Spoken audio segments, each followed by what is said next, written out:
Hey there, welcome to another edition of Blueprint Digital, where we discuss industry trends, challenges, and opportunities in the construction space. Today, we are joined by Erik Garfinkel, president of Palo Alto Concrete and Construction. Erik has a fascinating background. He quit school to begin his professional career at the age of 12 and became president at 16. For the last 46 years, he has successfully guided his company in the high end construction services for turnkey basement structure space. Erik, welcome to Blueprint Digital. Hi, Troy. Nice to meet you. Erik is also president and CEO of a newer venture called SpeedBlock with market disruptive capabilities. SpeedBlock is a CMU wall building system that dramatically reduces time and labor by up to 80%. Sounds fascinating. Why don't you tell us a little bit about SpeedBlock, Erik? Sure. Starting my company young, I was building a lot of concrete walls, and I kept thinking to myself, there had to be a better way than plywood or metal forms or little cinder blocks. And so, through a lot of time and pain and tears, I developed the block system and basically leveraged the building codes and specifications and engineering and technology of the hollow concrete block, which we all see at Home Depot. They're little 8-inch by 16-inch hollow blocks. And I love the concept of making a factory made product that you could install quickly and it became part of the structure versus using plywood forms and stripping them and having a warehouse full of materials, which is what I had. So with Speed Block, it's a high strength hollow concrete block that we fill up with reinforcing steel, rebar, and grout. And it uses mortar between the blocks. But what makes my blocks different is a couple things. Our standard block is 24 feet long and up to 4 blocks high, which is 32 inches. And we cut the big blocks with our saw system for doors and windows and customization and heights. And we drill holes in it and we ship it out to the job like a kit. So super fast to build walls, extremely fast. You don't use human beings. There was another couple things I wanted to bring up on the concrete block industry, which is huge. It's all over the world. They have a chronic problem with the workers having elbow, shoulder, back issues from repetitive motion injury, and this product solves that problem. I got endorsed by the unions. That really helped me take off. The union really saw a product that was code approved as a masonry block. So they claimed it, the masonry hull, and they've been installing it and really like it. It saves the body super fast, lets them compete against tilt up and some other newer systems that are coming out. How does it compare to the tilt up wall systems that are precast? That's the big holy grail of volume of walls, and that's made up of contractors and pickup trucks, so to speak. And they go out to the job site, they pour big giant slabs for the floor. Then they working on top of that floor out in the field, they'll pour their wall panels and tilt them up. That's kind of how they got the name tilt up. So it is faster than block and it's faster than plywood form systems, but speed block's quite a bit faster. I just completed a study with a contractor that does the Amazon facilities, and this was this was 750 feet long by 1,000 feet. So it was a Amazon fulfillment facility, and the walls were 42 foot height, and they were all tilt up. And they had done it. Took them about 4 months. We developed we do. Let me back up. When we do our projects, we do shop drawings, and each block is identified on the elevation drawings, and each block has an ID number. Each block is specific on each spot of the project, and I think that makes it unique. I tell people that we have this very simple block system wrapped in technology because we use it for cutting the blocks. We use it for creating our shop drawings, shipping and loading lists. It's like a sequence thing. And we kind of follow the structural steel guys that when they build skyscrapers, they'll deliver the bottom steel first and the top steel later, of course. And we do the same thing. We ship our first blocks that the contractor wants and let them top it out. That going back to that fulfillment facility, give you an example how fast this wall system is. This was 3,500 linear feet, and it was 42 foot. It translated to 150,000 square feet, or about 2,500 speed block CMU. And we have 10 crews installing 25, 30 a day. So we'll call it 250 blocks a day. And they built that building in 10 days, which is kind of Wow. insane. When I told the Amazon guy, he almost fell out of his chair. I said, no. And then I said, of course, there's a few days lead time to set we do some hardware and chalk lines that we need to stay in front of the workers, and then we come behind and fill them up with concrete. So I always tell people in real life, give us a month. And they told what I learned from them was that they do about $3 million a day of revenue from that fulfillment facility. And we were able to develop their critical path better and take about 100 days off. They capture about 300 million in revenue. Are you also providing the labor, or are you working with just general contractors and construction crews? We are a manufacturer, make blocks, and we teach contractors, certify them. The blocks each weigh about 2,500 pounds. They're about anywhere from 50 to 75% hollow, depending on which blocks you're 12-inch or 8-inch. So, no, we certify contractors, teach. It's mostly been masonry contractors, and a couple concrete guys really like it too for retaining walls, basements, things like that. What does a day in the life of Eric look like? A lot of hours. It's as one of my investors who's from the masonry industry said, Eric, you're trying to reinvent masonry in 5 years when it took them 115 years to develop their block. I'm pretty hectic, but I love it. It's a passion. I like seeing the workers come up to me afterwards at the end of the day and say that was super easy. Let the equipment do all the work. These little small cranes. We use reach lifts, different type of lifting devices to lift these blocks up and put them in position with hardware, and then they grout them and fill them up. It's a nice, simple system, so that's satisfying. In terms of sustainability or in terms of reducing waste, how does your product compare to typical concrete? When we use our plywood, it's almost a sin. We buy all our plywood from Canada for cast and place walls. And because we're doing some fairly complex shape, not super complex, but we lose about 30% into the landfill. These are large residential basements that run around 3 to 5,000 square feet. So that's a pretty big basement for a house. And they're 12-foot tall walls. We have a lot of waste, and that's not very satisfying. With our blocks, we're using a special type of cement that does have a 10% filler. That is a green product that is slag. I believe it's slag coming from the coal industry. So we are trying to do our part. I really developed a product that is better than other ways to build walls. The cement industry, I work with them closely on my product because we are using a pretty unique mix design. We make a block every 8 minutes when the plant's fully ramped up. So it's a special fast setting type of concrete. I would say we're going to follow the industry. We're aggressive being green, but we're not a cement company. And we use rock, sand, and cement and water. And so we're really pushing the cement industries, which is Mitsubishi, very large corporations, to get green. And they know they have to get green.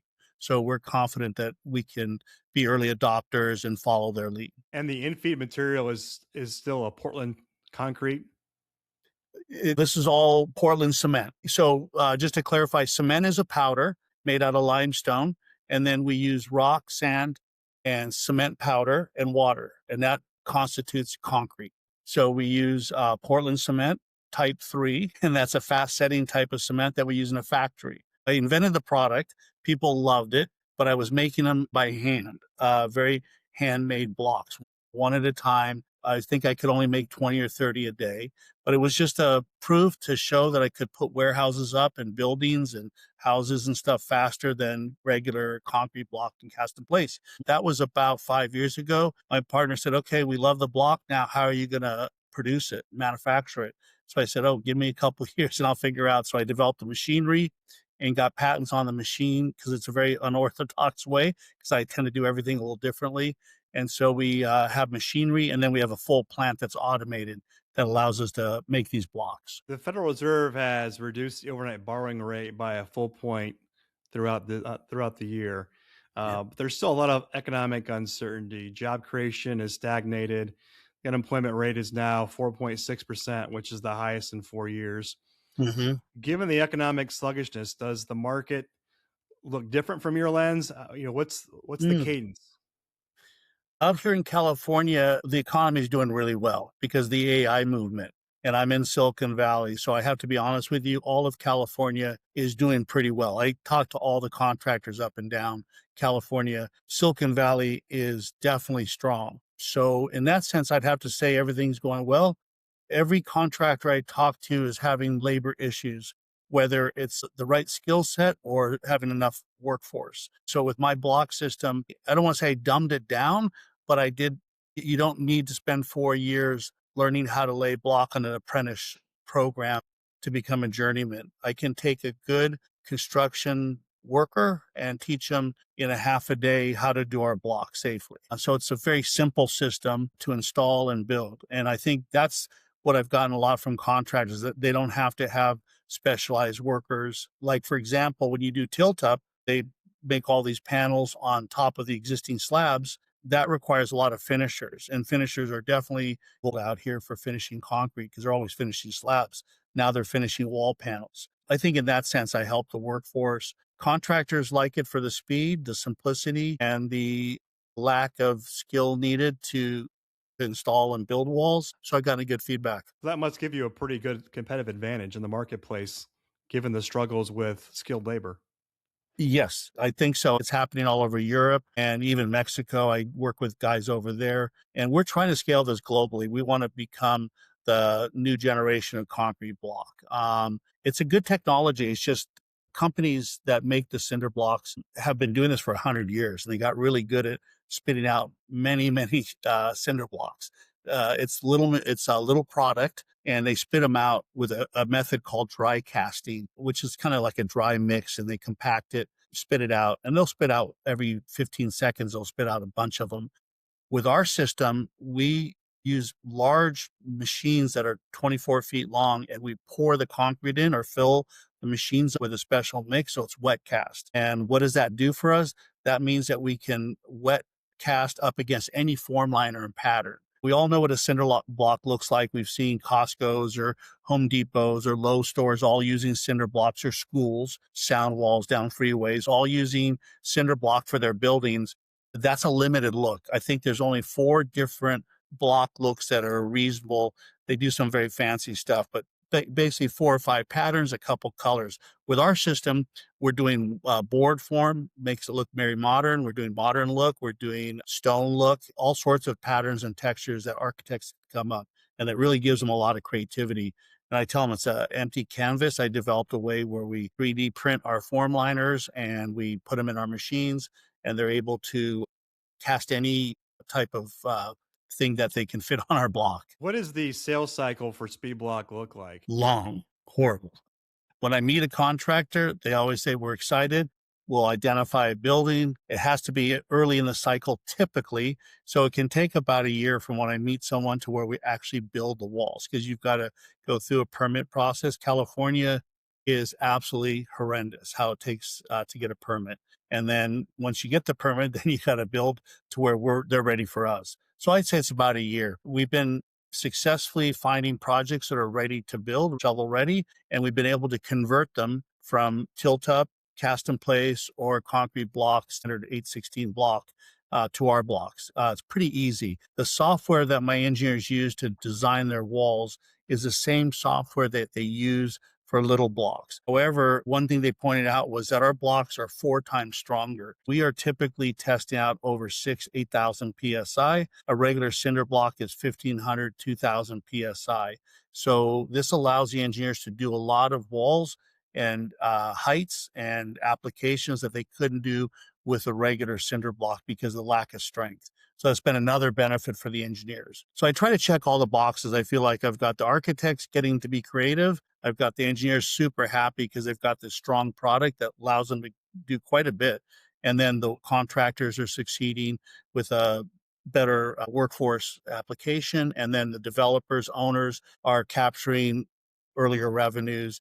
We tend to be 5 to 10% less expensive than, and which could be a big number for some of the Are projects. you filling your project funnel through conversion, or do you have other outreach campaigns where you're reaching out to architects and specifiers?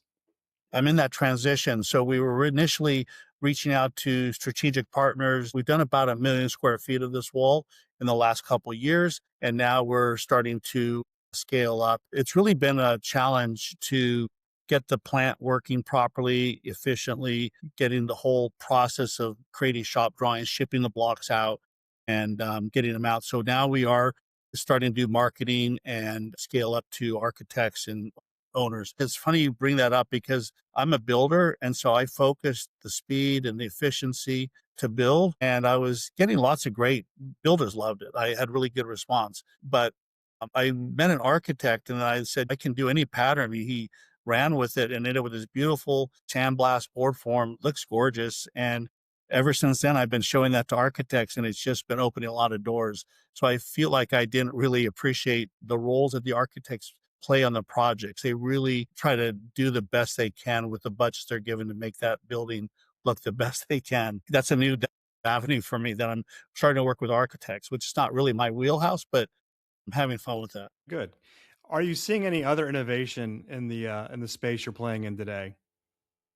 Not really. The cinder block's 115 years old. Cast in place is about 100 years old. And tilt up came out in 1960 in the California market. And and they told me I was the newest product that had come into the concrete industry. There hasn't really been too many new products. They are trying some, you'll see these Amazon boxables, little pod, they call them pod buildings, ADUs. I don't know if you guys have them out there, but just little boxes that they ship to you. So there is a lot of modular building with the wood system. And so we are different than that. I will never be able to compete against wood because it's not apples to apples. Let's say you're doing a data center or a Costco. They do want secure, strong, fireproof buildings that will last a long time. And that's why they keep defaulting to concrete. Costco is a good example. They're early adopters. I'm working with them. And they started with cinder block because they like concrete. And it's really the best way to build a small box. If you get into giant boxes, they'll use tilt up. But Costco's happen to be that sweet spot where the concrete block industry could build those walls too small for tilt up. For one of my blocks is 72 blocks, and it takes a full day for one worker to put 150 blocks up. Each of my blocks is about 15 minutes. So if you give me a half an hour, I'll do what that guy did in a day. Wow. That's been the problem for Costco and owners and developers, that the masonry system has been very slow. But to answer your question, there really hasn't been. The one that comes to mind are two: is a insulated concrete forms, which is just styrofoam or foam. It looks like a block. Actually, it looks a little bit like my block, but it's made out of styrofoam. It's not structural. Certainly doesn't have any finishes, and they use that as a block, and then they fill it up with concrete and rebar. It has some benefits, but it hasn't really scaled because it's expensive, labor intensive, and has a lot of technical issues along the way. It's hard to waterproof against the foam. It's hard to put any finishes on it. So you end up with this foam building. So really, then you have to stucco it and you start adding more money and more time. So it really hasn't worked. And then the other one is autoclaved concrete, which is ACC. And that's a product that's made from cement and tailings from quarries and mines and a little bit of coal industry. And it looks like a cement styrofoam, very, very dense compared to styrofoam, but it's still light and you can use a handsaw to cut it. And they're just solid blocks and they stack them up. And I saw them in Arizona. I don't know if they're in Kentucky, but California, they're not code approved because you can't really fill them up with reinforcing. They keep trying to figure out little things. They're from Germany, but it's not a great system. And you certainly don't see commercial buildings. I see small commercial buildings and houses for that block. Not too It's much out hard to have a conversation without bringing up AI or talking about there. how Hmm. AI will be shaping our future. What influence has AI had on your business or your industry? I mean, you're in Silicon Valley, you're in the heart of it. Everybody's hoping that it will unplug the permit issue, the architectural drawings and construction documents. Um, I work because I grew up in Silicon Valley. I have friends that are AI engineers. They're all entrepreneurs, and they're going to eventually have it where you can scan your blueprints into AI. It'll check it for code compliance. He told me they could do that in a few seconds, if I understood him right, maybe a minute. And it's been taking us about 2 years to get a permit out here. So I would say that's where we see AI. I'm also applying it to my business for supply chain. We're big believers in it. I'm having all my managers use it for letter writing. The skill set we have out here is not always college degree. They're great guys and great what they do, but they didn't come out of college with a degree in writing. So the AI's helped a lot in that. So I see AI touching everything. I mean, even delivery, schedule. I can't imagine what we do that it couldn't make us more efficient and leaner. Yeah, precisely. Yeah. You, Each episode, we ask our guests their biggest challenge or struggle facing their business they'd love to solve. What is your biggest challenge? Innovation, just the industry accepting innovation. It's a very non-innovative industry, and it makes sense because you don't wanna start putting buildings up and then they collapse and kill people, but they take it pretty far. It took me 2 years to get my block approved, and then at the end, they just said, "Yeah, this is just another concrete block. It's just very large." So that would be my frustration with the industry is it's not very innovative. That's what I'd like to see because from Silicon Valley, we're all innovative and we all see things that we can do better. And you see that all over now. I think you're starting to see that the building industry is really ripe for change and growth. Homes are not affordable and it's not the builder's fault. It's just the way everything's done. Yeah. So I say that's my biggest frustration in general as a culture. Yeah, I'd say the building industry is ripe for disruption given the lack of skilled labor, given the challenges with material, getting the accelerated costs of building, Yes. not just building, but also the land costs. So I think you're in a Yes. good spot right now. I think so. That's what we plan to do. We're taking it globally. We've gotten a lot of good response from Europe, Latin America, Australia. We've shared it with some other companies, and the goal is to eventually license out to other guys and build machines for them to make these blocks, ship them out. All right. Well, fantastic. Eric, it's been great having you on Blueprint Digital. I hope you enjoyed it as much as I did. I'd like to thank everyone that's watching and listening. Until next time, I'm Troy Mann with Ascent Integration Partners. Remember, the pace of change in the market is getting faster every day. Adapting to change is not a requirement, but neither is survival. Rise above with Ascend. Until next time, take care. Thanks so much. Thank you.